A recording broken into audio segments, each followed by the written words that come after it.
قرآن مجید میں اللہ تعالیٰ نے اس کائنات، اس یونیورس کی تخلیق میں نظام اور اس کے مقصد کے بارے میں بہت واضح اور دلچسپ باتیں بیان فرمائی ہیں۔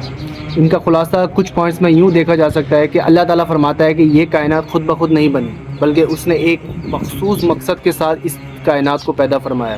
اللہ جب کسی چیز کو بنانے کا یا اس کے کرنے کا ارادہ فرماتا ہے تو اللہ پاک کہتا ہے کہ ہو جا، اور وہ چیز ہو جاتی ہے۔ قرآن میں ذکر ہے کہ اللہ نے آسمان اور زمین کو 6 دن میں اسٹیپ بائی اسٹیپ پیدا کیا۔ وہی ہے جس نے آسمانوں اور زمین کو 6 دن میں پیدا کیا، سورہ الحدید کی آیت نمبر 4۔ اور اس کائنات کا پھیلاؤ اتنا ہے کہ ماڈرن سائنس نے حال ہی میں دریافت کیا ہے کہ کائنات پھیل رہی ہے، لیکن قرآن نے آج سے 1400 سال پہلے اس کا ذکر کر دیا تھا۔ قرآن پاک کی آیت ہے کہ اور آسمان کو ہم نے اپنے ہاتھوں سے پیدا کیا، بے شک ہم ہی اس کو پھیلانے والے ہیں، ایکسپینڈ کرنے والے ہیں، سورہ الذاریات کی آیت نمبر 47۔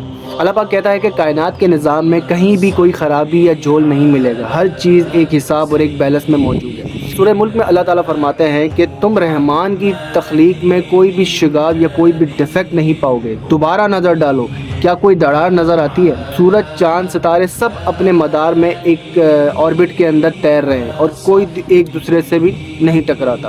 اللہ تعالیٰ نے کائنات کی ہر چیز کو انسان کی خدمت کے لیے پیدا کیا، یعنی کہ سورج اور روشنی اور حرارت دیتا ہے، بارش زمین کو زندہ کرتی ہے، سمندر جو ہے وہ راستہ دیتا ہے، اور رب نے تمہارے لیے ہر چیز کو تعین کر دیا جو کچھ آسمانوں میں ہے اور جو کچھ زمین کے اندر موجود ہے، سورہ الجاثیہ آیت نمبر 13۔ اللہ نے یہ بھی بتایا کہ کائنات ہمیشہ کے لیے نہیں ہے، ایک نہ ایک دن اسے لپیٹ دیا جائے گا۔ قرآن پاک کی آیت ہے کہ ایک دن ہم آسمان کو اس طرح لپیٹ دیں گے جیسے کوئی لکھے ہوئے کاغذ کو لپیٹ دیا جاتا ہے، سورہ انبیاء کی آیت نمبر 104۔